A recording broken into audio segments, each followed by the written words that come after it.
நம்ம இந்தியா தற்போது இங்கிலாந்து அணிக்கு எதிராக ஃபர்ஸ்ட் டெஸ்ட் மேட்ச் ஆட்டத்தின் டே 1 விளையாண்டு நிறைவு செய்திருக்காங்க.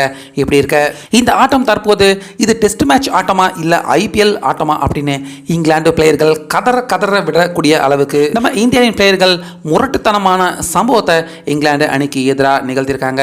ஸோ அந்த வகையில் இன்னைக்கு டாஸ் ஜெயிச்சிருந்த இங்கிலாந்து அணி ஃபர்ஸ்ட் நாங்கள் பேட்டிங் பண்ணுறோம் அப்படிங்கிற முடிவு எடுத்து அவங்க பேட்டிங் களம் இறங்க வர ஓப்பனராக வந்த கிராலே டக்கெட், இதில் கிராலே 20 ரன், டக்கெட் 35 ரன்னுக்கு அவுட் ஆயிட்டாங்க.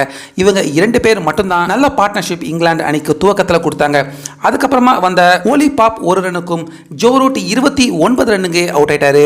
அடுத்து பிராட் ஸ்டோ 37, ஃபோக்ஸ் 4, அஹமத் 13, ஹார்க்லே 23, இப்படி அடுத்தடுத்து இங்கிலாந்து அணி விக்கெட்டுகளை இழந்துகிட்டு இருந்தாலும் பென் ஸ்டோக்ஸ் கேப்டன் இன்னிங்ஸா நம்பிக்கை அளிக்கும் விதமா அவுட் ஆகாம மறுமுனையில் நின்று விளையாண்டுகிட்டு இருந்தாரு.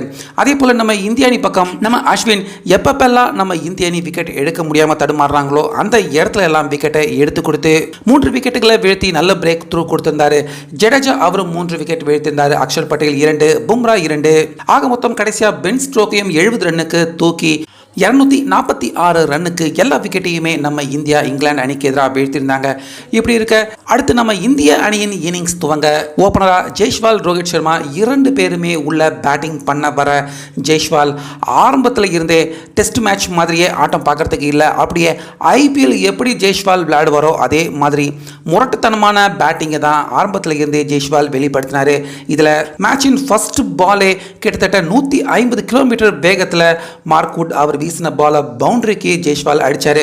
அது மட்டும் இல்லாமல் 2வது ஓவர் டாம் ஹார்க்லி அவர் வீசின முதலாவது பந்தையே சிக்ஸருக்கும் ஜெய்ஸ்வால் அடிச்சு ஆரம்பத்தில் இருந்தே கொடூரமான பேட்டிங்கை இங்கிலாந்து அணிக்கு எதிராக வெளிப்படுத்தினார். ரோஹித் சர்மா அவரும் அதிரடியான பேட்டிங்கை வெளிப்படுத்தினார். ஆனால் எதிர்பாராத விதமாக கேட்சை கொடுத்து 24 ரன்னுக்கு ரோஹித் சர்மா வெளியேறினார். ஆனாலுமே விட்டு கொடுக்காத ஜெய்ஸ்வால் அதிரடியாக விளையாண்டு அவருடைய ஃபாஸ்டஸ்ட் அரை சதத்தை கம்ப்ளீட் பண்ணார். மறுமுனையில் சுப்மன் கில் நான் அடிக்கவே மாட்டேன்டா அப்படிங்கிற மாதிரி நிறைய டாட் பாலுகளை விளையாண்டு கடைசி வரைக்கும் கில், ஜெய்ஸ்வால் 2 பேருமே நாட் அவுட் ஆகாம 119 ரன்னுக்கு 1 விக்கெட் மட்டுமே எழுந்து இன்னைக்கு டே 1 மேட்சை நம்ம இந்தியா விளையாண்டு நிறைவு செய்திருக்காங்க.